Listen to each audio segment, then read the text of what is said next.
Bonjour Thierry Fayol, Bonjour monsieur. vous êtes conseiller territorial GRDF et il y a eu récemment l'inauguration d'un panneau pour Condat-sur-Trinquoult qui a maintenant un panneau ville verte, ville avec gaz vert. En effet, oui. C'est un label qu'on a instauré il y a quelques années. Donc c'est Ville engagée gaz vert et ça a été l'occasion donc d'inaugurer la pose de ces panneaux gaz verts sur la commune de Condat-sur-Trinquoult, puisqu'il y a le premier méthaniseur agricole qui injecte sur la Dordogne. Et en l'occurrence, on a approché les élus qui étaient satisfaits de ce projet, qui a mis pas mal de temps à sortir de terre.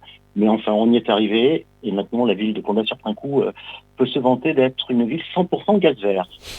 À différencier avec le gaz fossile, donc gaz qui passe par méthaniseur, du gaz liquéfié, gaz naturel Ah, liquéfié américain ou par production pipelines gaz russe, c'est tout dont à on fait a ça. beaucoup parlé.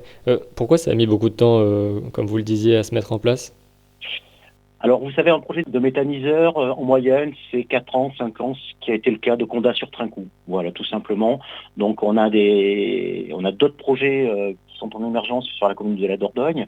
Actuellement, on a 7 méthaniseurs qui injectent sur le réseau GRDF. Alors, pourquoi, et vous avez eu raison de le dire, c'est l'énergie locale renouvelable qui est produite donc localement. On peut se vanter de faire du gaz made in Dordogne. Et la présence de GRDF sur le département. Donc c'est une trentaine de salariés qui sont sur la Dordogne, dispersés sur 3 sites. Un sur Cougnier-Chamier, l'autre sur Bergerac et le troisième site sur Terrasson. Il faut vous dire qu'on a une véritable volonté, nous, de développer le gaz vert, puisque l'an dernier, on a fait quasiment plus de 30 kilomètres de maillage et d'extension de réseau pour répondre donc aux attentes des futurs méthaniseurs et des méthaniseurs actuels. Donc il y a une réelle volonté de la part de GRDF de verdir son gaz. Et donc, cette production, le méthaniseur, il faut bien lui donner à manger. Il est dimensionné comment Alors, essentiellement en Dordogne, vous allez avoir des méthaniseurs qui sont issus donc de litières, des flux agricoles, de déchets organiques. La particularité du méthaniseur de Condat-sur-Trinquoult, c'est que vous avez les porteurs de projets qui se sont associés avec Mademoiselle Dessert, qui est une industrie agroalimentaire, également comme Saint-Michel. Et donc, il y a un mélange à la fois d'effluents agricoles et de graisses issues de ces pâtisseries industrielles. Donc une installation de 11,2 gigawatts par an, c'est bien Tout ça? à fait. Ouais. Ce qui est l'équivalent de 2800 logements.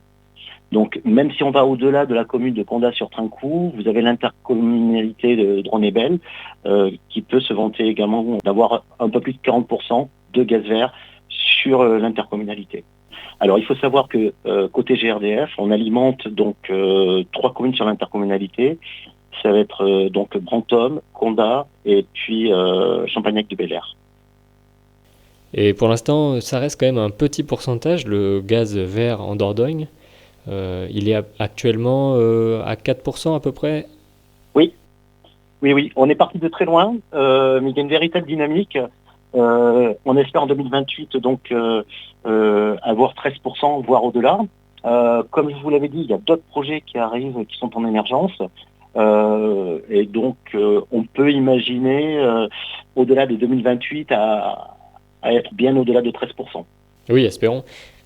Par rapport à de l'électricité, par exemple, on peut parler du nucléaire, il y a aussi les panneaux solaires. Quel est l'intérêt du gaz et quels sont les risques aussi? Alors, nous, on préconise un mix énergétique. Donc, il est vrai que vous avez raison d'évoquer le nucléaire, mais à un moment donné, nous, on est une énergie qui peut se stocker, contrairement à l'électricité. Donc, on peut apporter un mix énergétique et un accompagnement par rapport au nucléaire, l'éolien. Donc, on parle de mix énergétique. Donc ça, c'est l'intérêt, donc une meilleure sécurité. Et puis pour les risques associés à ce méthaniseur, par exemple, donc il est tenu, entretenu par GRDF. Du tout. Ça va être le porteur de projet qui va entretenir son méthaniseur. Donc il y a donc tout un accompagnement de la part de la préfecture.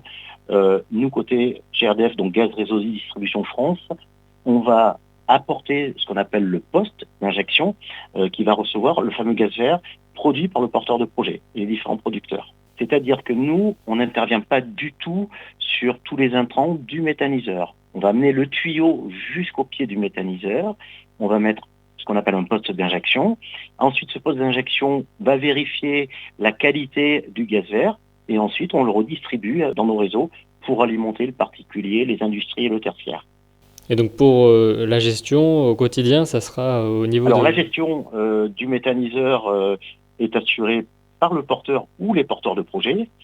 Condat Énergie Verte, ce sont 3 agriculteurs qui se sont associés pour monter ce méthaniseur. Au niveau des risques, donc c'est forcément...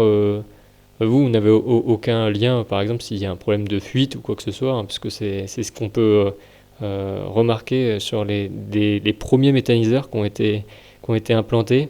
Il y avait eu des reportages, par exemple, en Bretagne, avec des méthaniseurs qui étaient mal contrôlés. Mais bon, après, maintenant, c'est quelque chose de plus répandu, donc plus sécurisé, non? Complètement. J'allais vous dire, il y a prescription. Mais vous avez raison, il est vrai qu'en Bretagne, il y avait certains méthaniseurs qui avaient des fuites. Là, sincèrement, il y a eu donc il y a des contrôles drastiques de la part de la DREAL, donc qui est un service de la préfecture. Donc il y a, ce jour, aucun risque. Eh bien, encore un nouvel outil pour Condat-sur-Trincou et pour toutes les communes avoisinantes. Il y a aussi le Repair Café à Condat-sur-Trincou qui est connu parce qu'ils avaient une émission à Radio Libre en Périgord. Donc Ouais. une commune qui fait parler d'elle pour les solutions écologiques. Complètement, et ce n'est pas terminé. Il y a d'autres communes qui pourront se targuer dans les années à venir d'avoir 100% de gaz vert sur leur territoire. Et puis, vous parlez d'énergie fossile, juste pour rebondir, il a fallu qu'on se réinvente. Donc, c'est pour ça qu'on s'est lancé sur la méthanisation. Et on a une ambition en 2050 d'avoir 100% de gaz vert à la maille nationale. À échelle nationale, vous avez prévu 100% De gaz vert. d'énergie gaz vert. Donc en plus du nucléaire qui est déjà bien répandu en France, mais qui voit quelques baisses d'investissement malheureusement. Et donc les communes qui sont intéressées, eh bien c'est à vous qu'il faut discuter, Monsieur Thierry Fayol, conseiller territorial. Tout à fait. Et avec grand plaisir. De GRDF. De Gaz Réseau Distribution France, en effet, oui. Tout à fait. Merci. Merci beaucoup.